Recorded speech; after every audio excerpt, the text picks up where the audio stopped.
Hi dear students, hearty welcome to RISE, Ramu's Institute of Spoken English.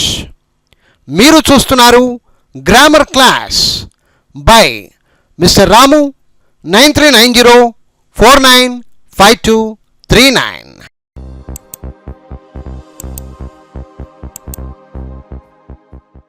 My dear students, ఈ వీడియోలో మనం alphabet అక్షరమాల గురించి తెలుసుకోబోతున్నాము. తెలుగులో అక్షరమాల alphabet అని ఇంగ్లీష్లో అంటారు. తెలుగులో అక్షరమాల, ఇంగ్లీష్లో ఆల్ఫాబెట్. తెలుగు అక్షరమాలలో 52 అక్షరాలు ఉన్నాయండి. తెలుగు అక్షరమాలలో 52 అక్షరాలున్నాయి. ఇంగ్లీష్ ఆల్ఫాబెట్లో 26 అక్షరాలు మాత్రమే ఉన్నాయండి. ఇంగ్లీష్ ఆల్ఫాబెట్లో 26 అక్షరాలు ఉన్నాయి. తెలుగు అక్షరమాలలో 52, ఇంగ్లీష్ ఆల్ఫాబెట్లో 26 అక్షరాలు మాత్రమే ఉన్నాయి. అయితే చాలామంది తెలియక అక్షరమాలలు అని అంటారు. అక్షరమాలలు అని అనరాదు, అది తప్పు. అలాగే ఇంగ్లీష్లో కూడా అంతే, ఆల్ఫాబెట్స్ అని అంటూ ఉంటారు. ఆల్ఫాబెట్స్ అనరాదు, ఆల్ఫాబెట్ అని పలకాలి. అక్షరమాలలు అని తెలుగులో అనరాదు. అదేవిధంగా ఆల్ఫాబెట్స్ అని ఇంగ్లీష్లో కూడా అనరాదు. కేవలం ఆల్ఫాబెట్, ఇంగ్లీష్ ఆల్ఫాబెట్ ఇలా అనాలి. తెలుగులో అక్షరమాల 2 రకాలుగా విభజించారు. అదే మాదిరిగా ఇంగ్లీష్లో ఆల్ఫాబెట్ 2 రకాలుగా విభజించారు. తెలుగులో కూడా 2 రకాలు, ఇంగ్లీష్లో కూడా 2 రకాలుగా విభజించారు. తెలుగు అక్షరమాలలో అచ్చులు, హల్లులు అని అంటారు. అచ్చులు, హల్లులు అని అంటారు. వీటిని ఇంగ్లీష్ ఆల్ఫాబెట్లో వొవెల్స్, కాన్సోనెంట్స్ అని 2 రకాలుగా చెబుతారు. తెలుగులో అయితే అచ్చులు 16 ఉన్నాయండి. అ, ఆ, ఇ, ఈ, ఉ, ఊ, రు, రు, ఎ, ఏ, ఐ, ఓ, ఓ, ఔ, అమ్మ, హ. వీటిని మనం అచ్చులు అని అంటాము. ఇవి 16 అచ్చులు తెలుగు అక్షరమాలలో. అలాగే హల్లులు 36 ఉన్నాయి. హల్లులు 36.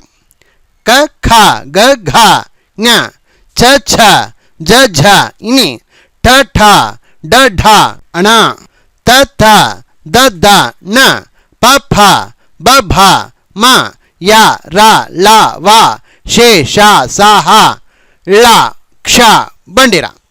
ఇలా హల్లులు 36. మొత్తం కలిపి 52 అక్షరాలు ఉన్నాయండి. తెలుగు అక్షరమాలలో 52 అక్షరాలు. అదే మాదిరిగా ఇంగ్లీష్లో కూడా అచ్చులు, హల్లులు ఉన్నాయి. అచ్చులని మనం ఇంగ్లీషు ఆల్ఫాబెట్లో వొవెల్స్ అని అంటాం. అయితే ఈ వొవెల్స్ ఇంగ్లీష్లో కేవలం 5 మాత్రమే ఉన్నాయి. అవి ఏ, ఈ, ఐ, ఓ, యు. అచ్చులు ఎలాగైతే 16 ఉన్నాయో తెలుగులో, ఇంగ్లీష్లో కేవలం 5 మాత్రమే ఉన్నాయి. ఏ, ఈ, ఐ, ఓ, యు. అదే మాదిరిగా హల్లులు 36 ఉన్నాయి కదా, కా నుండి బండిరా వరకు. ఇవి ఇంగ్లీష్లో కాన్సోనెంట్స్ అని చెప్తాం. ఈ కాన్సోనెంట్స్ ఇంగ్లీష్లో అయితే 21 మాత్రమే ఉన్నాయి. తెలుగులో అయితే 36, ఇంగ్లీష్లో 21 మాత్రమే ఉన్నాయి. అవి ఏంటంటే B, C, D, F, G, H, J, K, L, M, N, P, Q, R, S, T, V, W, X, Y, Z. ఇవి 21 కాన్సోనెంట్స్ అని అంటారు. మొత్తం కలిపి ఇంగ్లీష్ ఆల్ఫాబెట్లో 26 అక్షరాలు ఉన్నాయండి. 26 అక్షరాలను మనం ఇంగ్లీష్ ఆల్ఫాబెట్ అని అంటాం. సో మై డియర్ స్టూడెంట్స్, చూశారు కదా, అక్షరమాల ఇంగ్లీష్ ఆల్ఫాబెట్లో మీరు లెటర్స్ 26 అక్షరాలను చూడగలుగుతారు. అవే మనం చిన్నప్పుడు నేర్చుకున్నటువంటి ఏ టు జెడ్, ABCDEFGHIJKLMNOPQRSTUVWXYZ అని 26 అక్షరాలు ఇంగ్లీష్లో 26 లెటర్స్. వీటిని మనం ఆల్ఫాబెట్గా నేర్చుకునే ప్రయత్నం అయితే చేశాం. అర్థమైందా ఫ్రెండ్స్? ఈ 26 లెటర్స్నే 26 అక్షరాలనే ఇంగ్లీష్ ఆల్ఫాబెట్ అని చెప్తారు.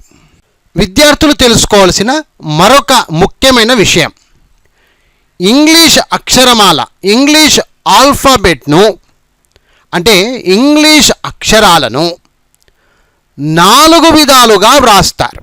ఇది విద్యార్థులు గమనించగలరు. ఇంగ్లీష్ ఆల్ఫాబెట్ ఇంగ్లీష్ అక్షరాలను అంటే ఏబిసిడీలను 4 విధాలుగా రాస్తారండి. 4 రకాలుగా రాస్తారు. ఏంటవి అంటే, మొదటిది ప్రింట్ క్యాపిటల్ లెటర్స్, రెండవది ప్రింట్ స్మాల్ లెటర్స్, మూడవది స్క్రిప్ట్ క్యాపిటల్ లెటర్స్, నాలుగవది స్క్రిప్ట్ స్మాల్ లెటర్స్. ఇది ఇంగ్లీష్ గ్రామర్లో ఈ విధంగా చెప్తారు: print capital letters, print small letters, script capital letters, script small letters అని ఈ విధంగా చెప్తారు. మనం చదువుకునేటప్పుడు మొదటి రకం, రెండవ రకం, మూడవ రకం, నాలుగవ రకం అని చెప్పి ఉంటారు. ఈ పేర్లు ఇలా చెప్పి ఉండరు. అయితే విద్యార్థులు ఈరోజు కొంచెం వీటి గురించి తెలుసుకోండి, మైండ్లో పెట్టుకోండి. ఇంగ్లీష్ అక్షరాలను 4 విధాలుగా రాస్తారు. మొదటి రకం ప్రింట్ క్యాపిటల్ లెటర్స్ అని పేరు, రెండవ రకం ప్రింట్ స్మాల్ లెటర్స్ అని పేరు, మూడవ రకం స్క్రిప్ట్ క్యాపిటల్ లెటర్స్ అని పేరు, నాలుగవ రకం స్క్రిప్ట్ స్మాల్ లెటర్స్ అని పేరు. సో ఇప్పుడు ఈ print capital letters, print small letters, script capital letters, script small letters ఎలా ఉంటాయో చూద్దాం. మై డియర్ స్టూడెంట్స్, ఇక్కడ మీరు జాగ్రత్తగా చూడండి.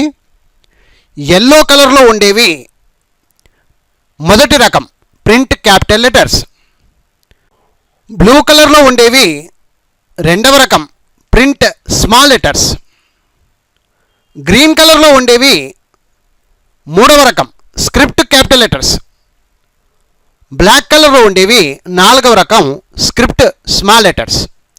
వీటి గురించి ఇప్పుడు క్లియర్గా తెలుసుకుందాం.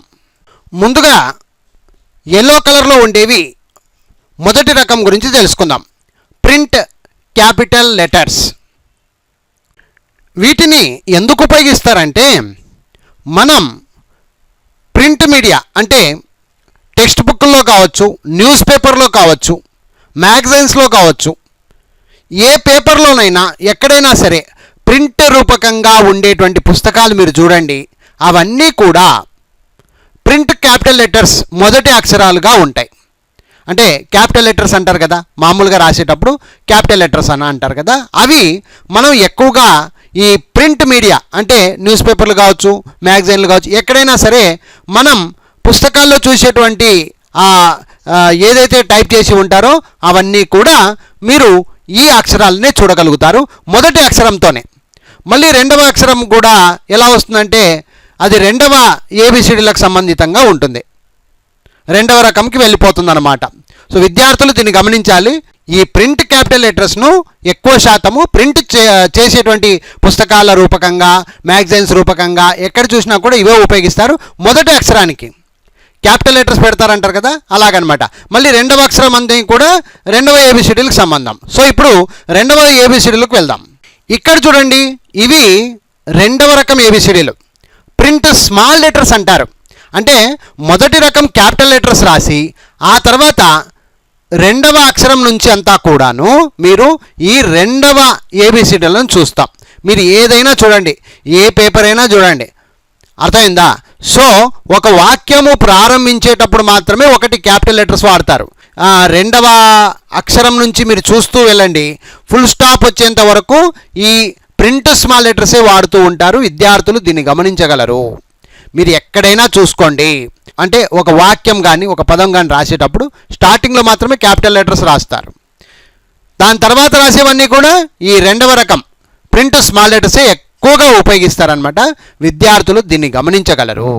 సో అందుకని ఇక్కడ మీరు చూస్తున్నారు కదా, ఇవన్నీ కూడా రెండవ రకం ఏబిసిడీలు, ప్రింట్ స్మాల్ లెటర్స్ అని వీటికి పేర్లు. ఒకసారి ఇక్కడ గమనించగలరు. అలాగే ఇక్కడ చూడండి, మూడవ రకం ఏబిసిడీలు స్క్రిప్ట్ క్యాపిటల్ లెటర్స్ అని అంటారు. ఇవి ఎక్కువగా ఈ విద్యార్థులు, స్కూల్లో చదువుకుంటున్నటువంటి విద్యార్థులు నోట్స్లలో రాసేటప్పుడు కర్సివ్ హ్యాండ్ రైటింగ్ రాస్తూ ఉంటారు. చాలామంది, అంటే విద్యార్థులనే కాదు ఎవరైనా సరే, కర్సివ్ హ్యాండ్ రైటింగ్ రాసేటప్పుడు ఒక వాక్యంలో ప్రారంభంలో లేదా ఎక్కడ క్యాపిటల్ లెటర్స్ ఇవ్వాలో అక్కడ ఈ స్క్రిప్ట్ క్యాపిటల్ లెటర్స్ రాస్తూ ఉంటారు. ఇక రెండవ అక్షరం నుంచి అన్నీ కూడా నాలుగవ ఏబిసిడీలు, అంటే నాలుగవ రకం ఏబిసిడీలు రాస్తారు. వీటిని కర్సివ్ హ్యాండ్ రైటింగ్ రాయడానికి ఎక్కువగా ఉపయోగిస్తారు, గుడ్ హ్యాండ్ రైటింగ్ కోసం. సో స్టార్టింగ్లో రాస్తుంటారు కాబట్టి వీటిని స్క్రిప్ట్ క్యాపిటల్ లెటర్స్ అని అంటారు. స్క్రిప్ట్ క్యాపిటల్ లెటర్స్ మనం చేతి రాత, అంటే మన చేతి రాతతో రాసేటప్పుడు ఎక్కువగా ఈ కర్సివ్ హ్యాండ్ రైటింగ్లో ఉపయోగపడతాయి. అందులో ఇవి క్యాపిటల్ లెటర్స్గా ఉపయోగించేటప్పుడు ఉపయోగిస్తాం. సో దీనిలను స్క్రిప్ట్ క్యాపిటల్ లెటర్స్ అని అంటారు. ఇక ఇక్కడ చూస్తున్నారు, అదే కర్సివ్ హ్యాండ్ రైటింగ్ రాసేటప్పుడు క్యాపిటల్ లెటర్స్ వదిలేసి, అంటే రెండవ అక్షరం నుంచి రాస్తూ ఉంటారు కదండి, అప్పుడు ఈ నాలుగవ రకం ఏబిసిడీలు ఉపయోగిస్తారు. స్క్రిప్ట్ స్మాల్ లెటర్స్ అని వీటిని అంటారు. ఏ నుండి జెడ్ దాకా ఇక్కడ మీరు చూస్తున్నారు కదా, ఇవి స్క్రిప్ట్ స్మాల్ లెటర్స్. అంటే చేతి రాత రూపకంగా రాసేటప్పుడు, కర్సివ్ హ్యాండ్ రైటింగ్ రాసేటప్పుడు క్యాపిటల్ లెటర్స్ కాకుండా రెండవ అక్షరంగా రాసేవన్నీ కూడా ఈ స్క్రిప్ట్ స్మాల్ లెటర్స్ రాయడం జరుగుతుంటుంది, మనం గమనించగలుగుతాం. సో మై డియర్ స్టూడెంట్స్, చూశారు కదా, ఇక్కడ మనం చూస్తుండే నాలుగు రకాల ఏబిసిడీలు ఉన్నాయి కదా. ఇక్కడ మొదటిది ప్రింట్ క్యాపిటల్ లెటర్స్. దీన్ని ఎందుకు ఉపయోగిస్తామండి? మనం ఏదైనా టెక్స్ట్ బుక్లు కానీ న్యూస్ పేపర్లో కానీ ప్రింట్ రూపకంగా చూసేటువంటి ఎక్కడైనా సరే మీరు గమనిస్తే కనుక మొదటి క్యాపిటల్ లెటర్స్ రాయాల్సిన చోట అన్నీ కూడా ఈ క్యాపిటల్ లెటర్సే ఉంటాయి, ప్రింట్ క్యాపిటల్ లెటర్స్ రూపకంగానే ఉంటాయి. ఇక క్యాపిటల్ లెటర్స్ తర్వాత వచ్చేటువంటి అక్షరాలతో ఉండేటువంటి అక్షరాలన్నీ కూడా రెండవ రకం ఉపయోగిస్తారు. అందుకని వీటికి మనం print capital letters, print small letters అంటాం. ఏదైనా పదంలోనండి ఇవి రెండు కంపల్సరీ జోడీగా వస్తూ ఉంటాయి. అర్థమైందా? ఎట్లాంటి పదమైనా తీసుకోండి, మీరు ఎక్కడైనా చూడండి, న్యూస్ పేపర్లు చూసుకోండి, పుస్తకాలు చూసుకోండి, టెక్స్ట్ బుక్లు చూసుకోండి, ఎక్కడైనా సరే ప్రింట్ మీడియా అంటే మీ మ్యాగజైన్స్ కావచ్చు, టెక్స్ట్ బుక్లు కావచ్చు, ఎక్కడైనా సరే మీరు టీవీలలో కూడా చూసుకోండి కావాలంటే, అక్కడ కూడా మీరు మొదటి అక్షరం క్యాపిటల్ లెటర్స్ ఉంటే అది ఈ మొదటి రకం ఉంటుంది. దాని తర్వాత వచ్చేవన్నీ కూడా రెండవ రకాలే. అర్థమైందా ఫ్రెండ్స్? దాని తర్వాత వచ్చేవన్నీ కూడా రెండవ రకం ఏబిసిడీలే. ఇక మూడవ రకం ఉంది చూసారా, అది కర్సివ్ హ్యాండ్ రైటింగ్ రాయడం, గుడ్ హ్యాండ్ రైటింగ్ రాసేవాళ్ళు కలిపి రాతలు అంటారు కదా, కలిపి రాత రూపకంగా రాసే వారికి ఉపయోగపడతాయి. అందులో స్టార్టింగ్లో రాసేటప్పుడేమో క్యాపిటల్ లెటర్స్ ఉపయోగిస్తారు. అప్పుడు మూడవ రకం ఏబిసిడి స్క్రిప్ట్ క్యాపిటల్ లెటర్స్ ఉపయోగిస్తారు. దాని తర్వాత వచ్చేటువంటి అక్షరాలన్నీ కూడా స్క్రిప్ట్ స్మాల్ లెటర్స్ ఉపయోగిస్తారు. ఇది విద్యార్థులు గమనించగలరు. సో మై డియర్ స్టూడెంట్స్, చూశారు కదా, ఇంతవరకు ఇంగ్లీష్ ఆల్ఫాబెట్ అక్షరమాల గురించి తెలుసుకునే ప్రయత్నం చేశాం. మీరు కూడా ఈ వీడియోను చూసి చిన్నగా ఒక నోట్స్ రాసుకొని ప్రాక్టీస్ అయితే చేయండి, మీకు కొంచెం క్లియర్గా అర్థమైపోతుంది. ఓకేనా friends? I wish you all the best.